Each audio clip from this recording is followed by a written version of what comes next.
الحمدللہ رب العالمین. حمد کا کیا معنی ہوتا ہے؟ تعریف. کس بنا پر؟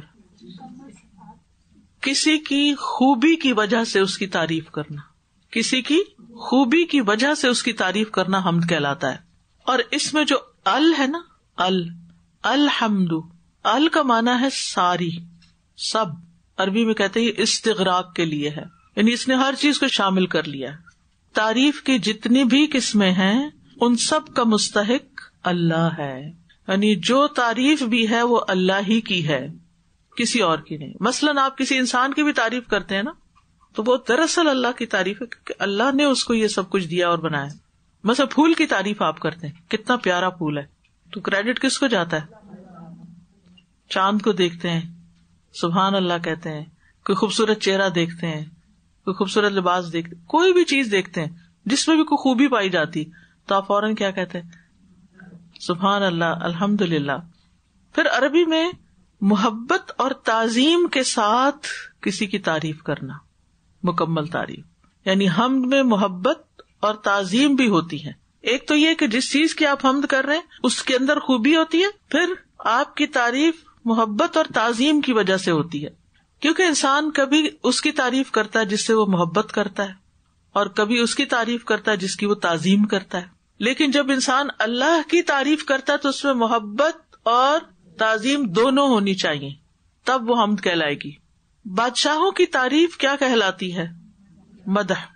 آپ دیکھیے کہ مدح انسان بعض اوقات اس کی بھی کرتا ہے جس سے اس کو محبت نہیں بھی ہوتی. جیسے شاعر حضرات بادشاہوں کے قصیدے لکھتے تھے تو کیا خیال ہے وہ ان سے لازمی محبت کرتے تھے؟ نہیں، انہیں ان سے انعام لینا ہوتا تھا، لہٰذا ان کی خوشامد کرتے تھے. تو مدح ایک طرح سے خوشامد کے معنوں میں بھی آ جاتی ہے. لیکن حمد جو ہوتی ہے اس میں محبت اور تعظیم پائی جاتی ہے، ادب اور احترام پایا جاتا ہے اور محبت بھی پائی جاتی ہے. اسی طرح حمد کے اندر شکر کا معنی بھی پایا جاتا ہے، لیکن دونوں میں فرق ہے. شکر کسی نعمت کے ملنے پر کیا جاتا ہے، ٹھیک ہے. حمد نعمتوں کے ملنے پر بھی کی جاتی ہے اور اس کے علاوہ بھی اچھے اچھے کاموں پر کی جاتی ہے. مثلاً آپ کسی کے اچھے اخلاق کی تعریف کرتے ہیں تو آپ اس کی تعریف کیوں کر رہے ہیں کہ اس کا اخلاق اچھا ہے، لیکن اس کا یہ مطلب نہیں کہ اس سے آپ کو کوئی فائدہ بھی پہنچا ہے. اسی طرح آپ کسی کی تعریف کرتے ہیں اس کی کسی خوبی کی وجہ سے، لیکن ضروری نہیں کہ وہ آپ کو کچھ دے بھی. اور بعض اوقات آپ کسی کی تعریف کرتے ہیں اس کے دینے کی وجہ سے. تو جب آپ کو کوئی چیز دیتا ہے کوئی تو آپ کیا کرتے ہیں؟ اس کا شکریہ ادا کرتے ہیں، ٹھیک ہے. تو شکر جو ہے نعمت یا احسان کے مقابلے پر ہوتا ہے، ٹھیک ہے. اور حمد جو ہے اس میں شکر بھی ہے اور تعریف بھی ہے. للہ، اللہ کے لیے یا اللہ ہی کے لیے ہے. یہ جو لام ہے نا یہ الگ ہے، اور اللہ لی اللہ یوں ہے، تو للہ جوڑ کے پڑھتے ہیں اس کو.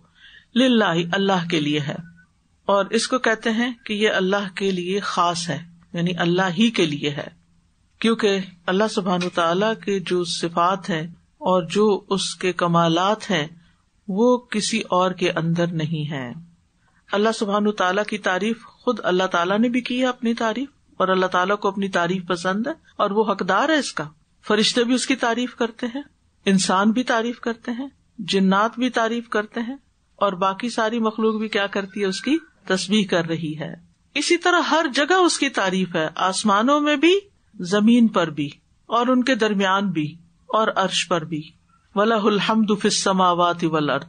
پھر اسی طرح زمانے کے اعتبار سے بھی، ماضی میں بھی ہوتی رہی، اب بھی ہو رہی ہے، آئندہ بھی ہوگی، آخرت میں بھی ہوگی، ٹھیک ہے. وَهُوَ اللَّهُ لَا إِلَٰهَ إِلَّا هُوَ لَهُ الْحَمْدُ فِي الْأُولَىٰ وَالْآخِرَةِ. دنیا میں بھی آخرت میں بھی. سمجھ آ گئی؟ یعنی کرنے والے کے اعتبار سے بھی ہر کوئی کر رہا ہے، جگہ کے اعتبار سے بھی، زمانے کے اعتبار سے بھی اللہ ہی کے لیے ہے تعریف. پھر اسی طرح آپ دیکھیں کہ زبان سے بھی، بلند آواز سے بھی، آہستہ آواز سے بھی، دل سے بھی، ٹھیک ہے. یہ سب ہم کیا کرتے ہیں؟ اللہ کی حمد کر سکتے ہیں. ہمارے اندر یا کسی کے اندر کوئی بھی جو خوبی ہے وہ سب بھی اللہ کی دین ہے، لہذا اللہ ہی کی تعریف ہے. تو یہاں پر جو کہ کہا گیا کہ الحمدللہ کون ہے؟ اللہ. آگے اس کی کچھ صفات بتائی گئی ہیں، رب العالمین، الرحمن الرحیم، مالک یوم الدین. ان تین چیزوں کی بنیاد پر یعنی اس کے رب ہونے پر، اس کے رحمان و رحیم ہونے پر اور اس کے مالک ہونے پر اللہ کی تعریف ہے. ٹھیک، ویسے تو بہت سی وجوہات ہیں لیکن سورۃ الفاتحہ میں ان 3 چیزوں کا ذکر کیا گیا ہے. اب جہاں تک رب کا تعلق ہے، رب کا مطلب ہوتا ہے وہ سردار جس کی اطاعت ہوتی ہے. پھر اس کا معنی مالک اور پرورش کرنے والا بھی ہے، یعنی ہر چیز کو پیدا کر کے ضروریات مہیا کرنے والا. رب کے اندر 3 صفات پائی جاتی ہیں: خلق، ملک یا ملک اور تدبیر. وہ پیدا بھی کرتا ہے، وہ خالق ہے، وہ مالک ہے، وہ مدبر ہے. اس لیے جب کبھی آپ کہیں کہ رب کون ہے، آپ سے پوچھے تو آپ کہیں خالق، مالک، مدبر. اور جہاں تک رب کا تعلق ہے تربیت کرنے والا، تو وہ مخلوق کی 2 طرح سے تربیت کرتا ہے: عام تربیت اور خاص تربیت. عام تربیت یہ ہے کہ اللہ تعالیٰ نے مخلوقات کو پیدا کیا، ان کو رزق دیا اور ان کو وہ طریقے سکھائے کہ جس سے وہ اپنی دنیا میں زندہ رہ سکیں. خاص تربیت وہ اپنے خاص بندوں کی کرتا ہے، جیسے اولیاء کی، پیغمبروں کی. ان کی تربیت وہ ایمان کے ساتھ کرتا ہے، ایمان کی توفیق دیتا ہے، صحیح رستے پہ چلنے کی توفیق دیتا ہے، ان سے نیکی کے کام لیتا ہے، خیر کے کام لیتا ہے. تو خاص تربیت کیا ہے؟ جس کی وجہ سے انسان کو بھلائی کی توفیق مل جاتی ہے. اسی لیے آپ دیکھیں کہ انبیاء کی اکثر دعائیں رب سے شروع ہوتی ہیں، ربنا، ربی. حضرت ابراہیم کی دعائیں دیکھیں، حضرت یوسف علیہ السلام کی دیکھیں، باقی پیغمبروں کی دیکھیں، وہ سب جب دعا کرتے ہیں تو رب کہہ کے پکارتے ہیں اللہ تعالیٰ کو. یا اللہ نہیں کہتے بلکہ رب کہتے ہیں. اور عالمین جو ہے، عالمین عالم کی جمع ہے. عالم کی 2 جمع ہوتی ہیں، یہ خاص بات نوٹ کیجئے، ایک عالمین اور دوسری عوالم. یہاں پر دونوں کا فرق بتا دیتی ہوں. عالمین عالم کی جمع ہے، کیا ترجمہ پڑھا آپ نے؟ جہان. اور عالمین جہانوں. ٹھیک ہے، تو عالمین کا سنگولر آپ نے پڑھا عالم ہے، اور عالم سے مراد اللہ کے سوا جو کچھ بھی ہے وہ عالم کہلاتا ہے. یہاں تک تو بات ٹھیک ہے. لیکن جب ہم اس کی جمع عالمین کرتے ہیں تو اس سے مراد ذوی العقول ہوتے ہیں، عقل والے. اب آپ مجھے بتائیے کہ عقل والے کون کون ہیں؟ انسان اور جن، فرشتے. ٹھیک ہے نا، یہ عقل والے ہیں. اور مکلف، جن کے اوپر اللہ سبحانہ تعالیٰ نے ذمہ داری ڈالی ہے کچھ کرنے کی. یعنی اللہ سبحانہ تعالیٰ ان سب کا رب ہے، رب العالمین ہے. اور اس میں آپ دیکھیے کہ ایک عالم انس ہے، ایک عالم جن ہے. ٹھیک ہے، اور ایک عالم نبات ہے، ایک عالم جماعت ہے، ایک عالم ارض ہے، ایک عالم سما ہے. لیکن اللہ تعالیٰ نے یہاں جو چیزیں جن کے اندر روح نہیں ہے، ان کی بجائے جن کے اندر روح ہے اور عقل ہے، ان کا اپنے آپ کو رب یہاں بتایا ہمیں، رب العالمین. ٹھیک ہے، ورنہ جہان تو اتنے ہیں کہ انسان شمار نہیں کر سکتا. تو اب آپ دیکھیے کہ ایک زمانے میں جو لوگ پائے جاتے ہیں نا انسان، وہ کیا کہلاتے ہیں؟ یعنی اس جہان کے لوگ. مثلاً ہم دیکھتے ہیں کہ حضرت مریم علیہ السلام جو تھی، وہ اپنے وصطفیٰ کی علی نساء العالمین، کہ اللہ نے تمہیں چن لیا سارے جہانوں پر. تو کیا اس کا مطلب ہے کہ وہ جنوں اور فرشتوں اور ساری دنیا کے انسانوں پر چن لی گئی تھی؟ یہ نہیں مطلب. وہ اس دور کے لوگ مراد ہے وہاں. تو ایک دور کے لوگ ایک عالم ہے، دوسرے دور کے لوگ دوسرا عالم ہے. جتنی نسلیں گزری، پھر فرشتے، پھر انسان، پھر جن، پھر مراد یہ ہے کہ اللہ سبحانہ تعالیٰ کے لشکر بے حساب ہیں اور ہر دور کے لوگوں کا وہ رب ہے. ابراہیم علیہ السلام نے اللہ تعالیٰ کی تعریف یوں بیان کی تھی رب العالمین کی: الذی خلقنی فہو یہدینی، وہ جس نے مجھے پیدا کیا وہی مجھے راستہ دکھاتا ہے. والذی ہوا یطعمنی ویسقینی، وہی جو مجھے کھلاتا اور پلاتا ہے. وَإِذَا مَرِضْتُ فَهُوَ يَشْفِينِ، اور جب میں بیمار ہوتا ہوں تو وہ مجھے شفا دیتا ہے. وَالَّذِي يُمِيتُنِي ثُمَّ يُحْيِينِ، وہ جو مجھے موت دیتا ہے پھر وہی مجھے زندہ کرے گا. یہ ہے ہمارا رب. ٹھیک ہے، ہمارے پیدا ہونے سے پہلے ہی اس نے ہماری ساری تدبیر کی تھی اور ہماری تقدیر بھی لکھ دی تھی. وہ ہماری تمام ضروریات پوری کرنے والا ہے، وہ ہمیں ہدایت دینے والا ہے. اسی لیے آگے پھر اہدنا الصراط المستقیم کی بات بھی آئی. ٹھیک ہے، اور اس میں آپ دیکھیے کہ جب ہم اللہ تعالیٰ کی تعریف کرتے ہیں تو آپ دوبارہ اس آیت کو دیکھیے: الحمد للہ رب العالمین، سب تعریف اس اللہ کے لیے ہے جو سارے جہانوں کا رب ہے. یعنی ہر دور کے انسانوں کا رب ہے، ماضی، حال، مستقبل، ہر طرح کے جنوں کا رب ہے، ہر طرح کے فرشتوں کا رب ہے، ہر ایک کا رب ہے. یہ سب اسی نے پیدا کیے ہیں. اور اگر رب کے معنوں میں ہم خالق کا معنی لیں تو آپ دیکھیں خالق ارض و سما، اور جو ان دونوں کے درمیان ہے، ہر چیز کا خالق ہے، بے شمار ستاروں اور سیاروں کا، اور زمین پہ پائی جانے والی مخلوقات کا، سمندروں کا. کسی ایک چیز پر بھی آپ غور کریں، صرف آپ سمندر کو ہی دیکھ لیں، آپ کو معلوم ہے کہ سمندر نے ہماری زمین کے کتنے حصے کو گھیرا ہوا ہے؟ 3 حصوں کو، یعنی 3 کوارٹرز اس نے گھیرے ہوئے. اس کی میکسیمم ڈیپتھ کتنی ہے کچھ پتا؟ جہاں وہ سب سے زیادہ گہرا تقریباً 2.5 میل ہے نیچے زمین تک، اندر زمین 2.5 میل نیچے، وہاں تک پہنچنا بھی مشکل ہے. پھر ہم یہ سنتے ہیں کہ زمین جو ہے وہ گھوم رہی ہے، اس کی دوہری حرکت ہے، تو اتنی تیزی سے گھوم رہی، وہ پانی گر کیوں نہیں جاتا؟ یہ تدبیر ہے نا.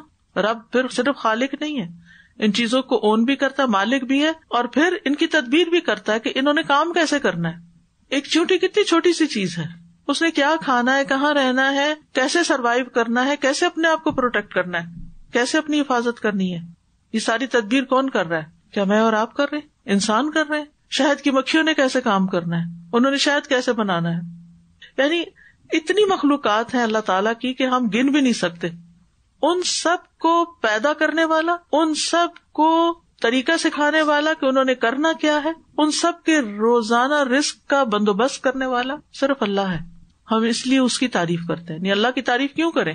پھر آپ کائنات کو چھوڑیں، اپنے وجود کو ہی دیکھ لیں، اپنے چہرے کو دیکھیں، اپنی آنکھوں کو دیکھیں، بدن کے کسی ایک حصے کو. اب آپ دیکھیں ہر حصے کا ڈاکٹر الگ ہوتا ہے، اور وہ بےچارہ اپنی زندگی کھپا دیتا ہے صرف اسی کو پڑھنے میں، اس میں اسپیشلائز کرتا ہے. یعنی کتنی بے شمار قسمیں ہیں، اور ابھی تک بھی انسان پوری طرح سمجھ میں نہیں آیا ڈاکٹرز کو، سائنٹسٹ کو. انسان کے جسم کا جو سب سے چھوٹی اکائی ہے سیل، ابھی تک تو پوری طرح اس کو بھی نہیں سمجھا جا سکا. ہمارا علم تو اتنا محدود ہے. تو جس نے یہ سب کچھ بنایا اور پھر ان سب کی کوآرڈینیشن رکھی اور پھر یہ سب کچھ کام کر رہے ہیں، اور ہم پھر بول رہے ہیں الرحمن علم القرآن خلق الانسان علمہ البیان. وہ رحمان کون ہے؟ وہ رحمان ہے جس نے قرآن سکھایا ہے، اور جس نے انسان کو بنایا ہے، اور جس نے بولنا سکھایا ہے. یہ بولنا بھی اس کی نشانیوں میں سے. کتنی بے شمار قسم کی زبانیں ہیں اور بولیاں ہیں. تو بہرحال اس آیت سے یہ بات پتہ چلتی ہے کہ سب تعریفیں اللہ ہی کے لیے ہیں، جس نے حمد کے ساتھ اپنی کتاب کا آغاز کیا ہے، الحمدللہ رب العالمین. اور ہم کیوں اس کی تعریف کریں؟ کیونکہ اس نے ہمیں پیدا کیا، اس نے ہمیں رزق دیا، وہ ہمارا مالک ہے، اسی کی طرف ہم نے لوٹ کے جانا ہے. اور پھر ہم نہ بھی کریں تو اس کو فرق نہیں پڑتا، کیونکہ ساری مخلوق اس کی تعریف کر رہی ہے. آدم علیہ السلام کے سب سے پہلے الفاظ بھی کیا تھے جب ان کو پیدا کیا گیا؟ اللہ تعالیٰ نے جب ان میں روح پھونکی، روح سر تک پہنچی تو انہوں نے چھینک ماری اور کہا الحمدللہ رب العالمین. تو اللہ تعالیٰ نے فرمایا یرحمک اللہ. اہل ایمان دنیا میں بھی اللہ تعالیٰ کی تعریف کرتے ہیں، اور قیامت کے دن بھی اللہ تعالیٰ کی تعریف کریں گے. مومن دنیا سے ہر وقت ہر چیز پر الحمدللہ کہتا ہے، خوشی میں بھی، تکلیف میں بھی. تکلیف میں کیوں کہتا ہے؟ کہ شکر اس سے بڑی تکلیف نہیں آئی. دنیا سے جاتے ہوئے بھی مومن کے الفاظ حمد کے ہی ہوتے ہیں. ابن عباس کہتے ہیں، مرفوعاً روایت ہے، یقیناً مومن کے ہر حال میں خیر ہے، اس کی جان اس کے دونوں پہلوؤں سے نکل رہی ہوتی ہے، اس حال میں کہ وہ اللہ تعالیٰ کی تعریف کر رہا ہوتا ہے. مومن مر رہا ہوتا ہے، جان کنی کے عالم میں ہوتا ہے، اور اللہ کی تعریف کر رہا ہوتا ہے. اور مومن جب جنت میں پہنچے گا تو آخری پکار ان کی کیا ہوگی؟ وآخر دعوانا ان الحمدللہ رب العالمین. اس میں شکر بھی ہے، اس میں عبادت بھی ہے، اس میں اللہ کی رضا حاصل کرنا بھی ہے. سب سے افضل بندے وہ ہوں گے جو دنیا میں تعریف کرنے والے ہوں گے، تو قیامت کے دن وہ سب سے افضل مقام پہ ہوں گے. ایک دفعہ الحمدللہ کہنا میزان کو بھر دیتا ہے، اور اگر الحمدللہ کثیرہ کہہ دیا جائے تو اور بھی زیادہ وزنی ہو جاتا ہے. ایک آدمی نے کہا الحمدللہ کثیرہ، تو وہ کلمہ فرشتے کو لکھنے پہ بڑا بھاری ہو گیا کہ اس کا اتنا وزن ہے میں لکھ نہیں پا رہا. تو اللہ تعالیٰ سے اس نے پوچھا تو اللہ تعالیٰ نے فرمایا جس طرح میرے بندے نے کثیرہ کا ایسے ہی لکھ دو، یعنی اس کا اجر پھر اللہ ہی کے ذمہ ہے. بغیر کسی وجہ کے آپ صرف زبان سے کہہ دیتے ہیں الحمدللہ رب العالمین، 30 نیکیاں لکھ دی جاتی. ایک تو ہوتا ہے نا کوئی چیز یاد آتی ہے، کچھ کھاتے ہیں پیتے ہیں، سو کے اٹھتے ہیں، آپ الحمدللہ کہتے ہیں، لیکن ایسے ہی کہہ دیا تو بھی آپ کو بے پناہ اجر ملے گا. پھر آپ دیکھیے کہ الحمدللہ کہنے کے مواقع کون سے؟ دن کی ابتدا میں، نماز کی ابتدا میں، رکوع اور سجود میں، نماز کے بعد 33 بار الحمدللہ کہا جاتا ہے. پھر صبح و شام ہر لقمے اور ہر گھونٹ پر، خوشی اور ناخوشی میں، حال دریافت کرنے پر. جب کوئی آپ کا حال پوچھے کیا حال ہے تو آپ کیا کہیں؟